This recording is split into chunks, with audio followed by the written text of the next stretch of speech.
last week I was talking about the problem of forecasting the Australian economy in the kind of conditions we've had over the last year.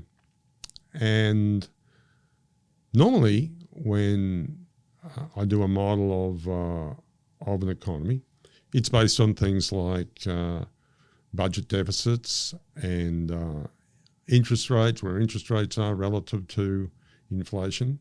And that gives you a really good idea of where an economy is going to be in a year or 2 years' time. For example, the fact that budget deficits were really big last year and interest rates were cut, that tells you that growth this year and next year is going to be really, really strong. But it doesn't give you an understanding of what happens before that stimulus, the effect of that stimulus arises.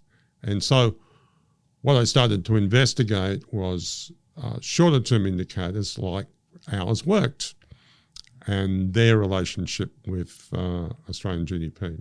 Now, hours worked has been published by the Australian Bureau of Statistics since back in the 1970s is when they started doing that.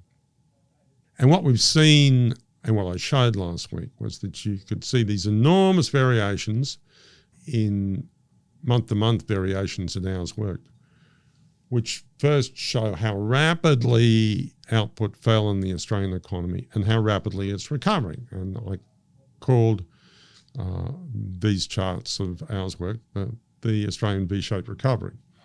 But what I also showed that you could build a model of the level of Australian GDP based on this hours worked.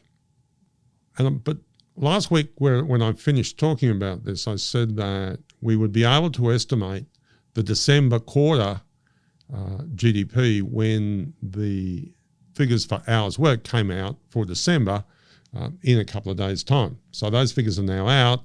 So what I want to talk about today is our updated model of Australian GDP based on hours worked and what it tells us about what happened to GDP in the final quarter of last year. Now, when we look at what's actually happened in this underlying measure of hours worked, we see that it peaked back at the end of 2019 at 1.78 billion hours worked in Australia. And then it collapsed all the way down in the middle of last year to only 1.5 billion hours worked. And that means that that level had fallen year on year by just under 10%, about 9.8%. Since then, there's been a really dramatic recovery, including the number for December, which is 1.753 billion hours worked. The number of hours worked is only down about 1.8% for the last year.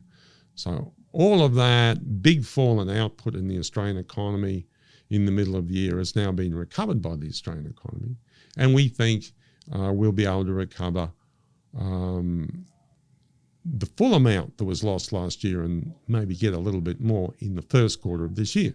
But what we did in the December quarter, if we look at the levels of hours worked in October, November and December, it allows us to estimate that GDP in the December quarter grew by 2.7%, and that was following a growth in GDP in the third quarter by 3.3%.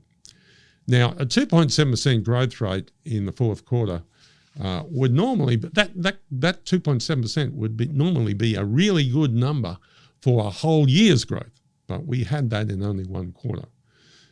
This quarter, we think we'll at least have an output growth of about 1.8% or more, and that will completely make up all of the loss in output that we had the previous year. Now, as we go forward through 2021 and 2022, we will see the effect of the stimulus that was done last year. We'll see the effect of the increase in budget deficit, which will increase demand and growth in the Australian economy in 2021.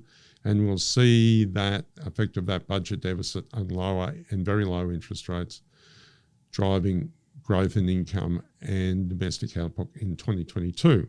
But right now, we think that in the December quarter, Australian GDP was up by 2.7%, and that allows us to get very close to recovering all of the growth lost last year, and we will have recovered all of that growth by the time we get to the end of the first quarter of 2021.